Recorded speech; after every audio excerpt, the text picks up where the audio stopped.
Hello everyone, सभी लोगों को LSM 77 में सभी लोगों का स्वागत है। जैसा कि आप लोग देख रहे हो, आज बैंक निफ्टी इंडेक्स फ्यूचर का 5 मिनट के चार्ट पर मैं आप लोगों के लिए एक छोटी सी एनालिसिस लेकर आया हूं, जो कि आपको मंडे के दिन देखने को मिलेगी। आपको चार्ट में क्या देखना है वो चीज़ें मैं बताऊंगा आपको, और मार्केट किस रेंज में यानी बैंक निफ्टी किस रेंज में जा सकती है वो चीज़ मैं आपको इस चार्ट के अंदर बताऊंगा। जैसा कि आप देख रहे हो कि अभी जो है 47 या 900 के पास खड़ी हुई है, और यहाँ से लगभग 300 पॉइंट अभी ऊपर की तरफ जगह बनी हुई है। वो यहाँ मंडे और ट्यूसडे के दिन चेस कर सकती है, टारगेट आ सकते हैं। हमें इस चीज़ का ध्यान रखना चाहिए, क्योंकि हमें शॉर्ट के बारे में अभी नहीं सोचना चाहिए। उसका कारण ये है क्योंकि निफ्टी ऑलरेडी अपने टाइम फ्रेम को पूरा कर चुकी है। ज़्यादा से ज़्यादा 40 से 50 पॉइंट और ऊपर जाने की पोटेंशियल रखती है। और इस चार्ट के अंदर आपको देख रहे होगे कि मैंने कुछ लाइनें खींची हुई हैं। ये जो लाइनें खींची हुई है ना, ये इस चीज़ को इंडिकेट कर रहे हैं कि अभी ये कुछ टाइम नीचे नहीं आना चाह रही है। जैसे 47,600 इसके नीचे जब तक सस्टेंस नहीं करेगी तो नीचे की तरफ मूव नहीं करेगी। अभी यह ऊपर जाने के लिए तैयार है। अगर इसको मैं बड़े टाइम फ्रेम पर लेके आऊँ हावरली चार्ट पर, तो मैं आपको दिखाना चाहूँगा।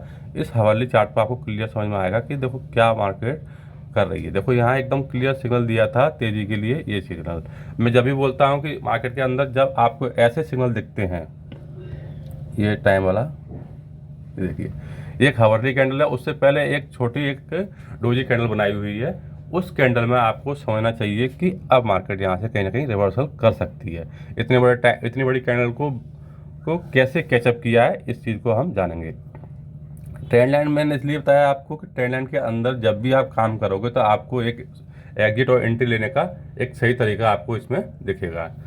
अभी जो ट्रेंड लाइन बनी हुई है, अभी मैं बताता हूँ आपके लिए। ये ट्रेंड लाइन अब स्टॉक कहीं ना कहीं आप देखिए 48 या 200, 250, 60 की रेंज में जाने की कोशिश कर सकता है। सॉरी, मैं स्टॉक बोल रहा हूँ, बैंक निफ्टी इंडेक्स फ्यूचर की बात कर रहा हूँ मैं आप लोगों के लिए। ये कहीं ना कहीं यहाँ से इतने रेंज में जा सकती है, और ये मंडे और ट्यूसडे के अंदर ही ऐसा हो सकता है। उसके बाद मार्केट फिर से एक साथ डाउन मूव कर सकती है। हाँ, हमें एक चीज़ ध्यान रखना चाहिए, जब भी कोई इवेंट आता है उस टाइम में मार्केट कहीं ना कहीं एक फिर से तेजी करती है। जैसे अभी राम मंदिर बन रहा है, उसका उद्घाटन हो रहा है 22 तारीख को, तो कहीं ना कहीं वहाँ एक रिवर्सल के चांस आपको मिल सकते हैं। तो इसलिए वहाँ एकदम कोई भी पोजीशन हम ओवरनाइट नहीं छोड़ेंगे। ऐसे टाइम में क्या होता है, अगर रिस्क लेना भी है तो हम कॉल साइड में ही लेंगे, जिससे मार्केट हमें प्रॉफिट दे के जाएगी। इवेंट में मार्केट हमेशा, जैसे इलेक्शन टाइम हो चाहे कोई, अभी राम मंदिर का जो मुद्दा है बहुत बड़ा है, छोटा मोटा नहीं है, पूरे देश और विश्व के अंदर है। इसलिए हम वहाँ कोशिश करेंगे, अगर ओवरनाइट पोजीशन छोड़ेंगे छोटी सी क्वांटिटी में हम कॉल साइड में ही लेके छोड़ेंगे, चाहे मार्केट कितना भी डाउन चल रहा हो वहाँ। ये तो हो गई छोटी सी बात। और ब्रेकडाउन कब करना है, देखो हमें बड़ा अगर पोजीशन लेना है तो हमें बड़ी पोजीशन बनाने के लिए सिंपल है कि मैं यहाँ इस पोजीशन में जैसे इस रेंज में आएगी, इस रेंज में आएगी तो मैं यहाँ 48 या 256, 60, 70 की रेंज में वहाँ पुट कैरी करूँगा, और छोटा सा पोजीशन हेजिंग करके करूँगा। क्योंकि मुझे लगता है कि यहाँ से फिर से एक फॉल आएगा, जो कि लगभग 46 या 400 की रेंज तक यहाँ आ सकता है। और अगर इसके नीचे गया तो एक बड़ा शार्क आ सकता है, जो कि 46 तक भी आ सकता है। और यहाँ पे मैं बाइंग करूँगा, उसका कारण बताऊँगा। बाइंग करने का देखिए, यहाँ एक सपोर्ट बन रहा है हमारे को, ये हमारा सपोर्ट बन रहा है। देखो पहले तो इसको ब्रेक करेगा, लेकिन मैं आपको सपोर्ट दिखाऊँ। ये देखिए इस रेंज में कहीं ना कहीं मार्केट एक बार सस्टेंस करेगा। उसका कारण देखिए, यहाँ जो गैप बन रहा है, तो गैप को इतना जल्दी फील नहीं करने वाले हैं अभी, क्योंकि नज़दीक में ही अभी बजट आने का टाइम भी है, तो इसलिए शायद ये फील ना हो। और फील होने के बाद भी यहाँ से एक अपसाइड मूव यहाँ को देखने को मिलेगी। ये तो होगी बैंक निफ्टी की बात। अब हम बात करते हैं निफ्टी के बारे में। निफ्टी फ्यूचर इंडेक्स के हमें क्या देखना चाहिए। ये निफ्टी इंडेक्स फ्यूचर का चार्ट है। कल इसने हमारे जो ट्रेंड लाइन लगी हुई है उसके अंदर बहुत ही अच्छा काम किया। इसके अंदर देखिए आपने, जैसे ही मार्केट ने 21,847 को ब्रेक किया, क्योंकि पहले भी यहीं इसी जगह रेजिस्टेंस था, और कल भी मार्केट ने इसी जगह रेजिस्टेंस बनाया है। अब कहीं ना कहीं एक छोटा सा अप मूव यहाँ देखने को मिल सकता है, लगभग 22,147 से लेकर 256 तक के यहाँ आपको टारगेट देखने को मिल सकते हैं। लेकिन मैं 22,147 में अपनी पोजीशन एग्जिट कर लूँगा, जो कि आप यहाँ मैं फिर से मार्केट में वेट करूँगा किसी भी, यानी एक डाउट जो मेरे को लग रहा है कि यहाँ से कहीं एक शार्क पैनिक होने वाला है डाउन साइड में, तो वो मैं चीज़ देखूंगा। क्योंकि मार्केट जिस तरह से काम कर रही है वो डाउटफुल है, क्योंकि मार्केट एक बड़े टाइम फ्रेम में ऊपर जाने की कोशिश नहीं कर पा रही है। तो इस चीज़ को हम इस चार्ट के अंदर देखेंगे। अभी मैं इसको थोड़ा सा छोटा कर लेता हूँ, टाइम 5 मिनट का। 5 मिनट के अंदर हमें ये चीज़ें देखना चाहिए। देखो यहाँ क्लियर देखिए किस प्रकार से मूव किया है। जैसे ही इसने एक बड़ी कैंडल के साथ ब्रेकआउट दिया, उसके बाद इसने इस लाइन को हमारे को टच नहीं किया और धीरे धीरे ऊपर की तरफ ही गया है। तो ये चीज़ें बहुत ही हैं, क्योंकि जब भी चार्ट इस टाइप के सिनेरियो देता है। और एक चीज़ और है, मैं आपको चीज़ चाहे 5 मिनट के चार्ट पर कभी भी ग्रीन कैंडल बनती है और उसके ऊपर काम करती है, जैसे मैं बॉक्स बना देता हूँ, उस बॉक्स में आपको समझ में आएगा।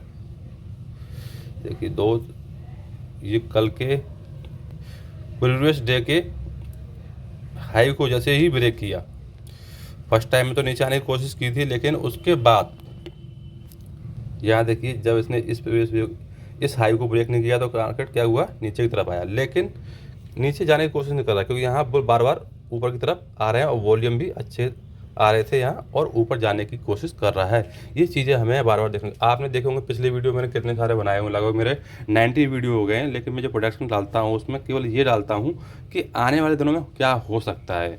मुझे इससे मतलब नहीं है, क्योंकि मैं वीडियो में कोई एडिटिंग तो करता नहीं हूँ कि भाई मैं मेरे लिए 2-4 लड़के रखे हैं, मैंने एडिटिंग कर दो। मेरे को जो चीज़ दिखती है, मैं जो मेरे 12 ईयर का एक्सपीरियंस है, मैं उस चीज़ को इसमें डालता हूँ। तो अभी क्या हुआ, मैंने ज़्यादातर देखा है कि जब भी कैंडल अपने हाई को ब्रेक करे, जैसे ये हाई बनाया था, हमें इतनी देर तक वेट करना है। जैसे इसने यहाँ हाई को ब्रेक कर दिया, हमने यहाँ एंट्री ले ली। उसके बाद हमें क्या करना है, इस लो का स्टॉप लॉस यहाँ SL रख लेना है। इस टाइप का हमें सिनेरियो बार बार आपको देखने को मिलेगा। अगर यही चीज़ अगर डाउन साइड में है तो इसके ऊपर हम SL डाल देंगे और यहाँ से नीचे के लिए प्लान करेंगे। देखिए कितना अच्छा इसने मूव दिया, लगभग 400-500 पॉइंट का यहाँ से आपको एक देखने को मिला है। यहाँ से देखिए, तो ये चीज़ें आपको बार बार देखने को मिलेगी। अब लेकिन हमने आपको बताया कि अब हम जो भी प्रॉफिट बुक करेंगे, हम लेंगे कब, जब 970 में 970 और लाइन डाल देता हूँ, आपको देखने को मिलेगी।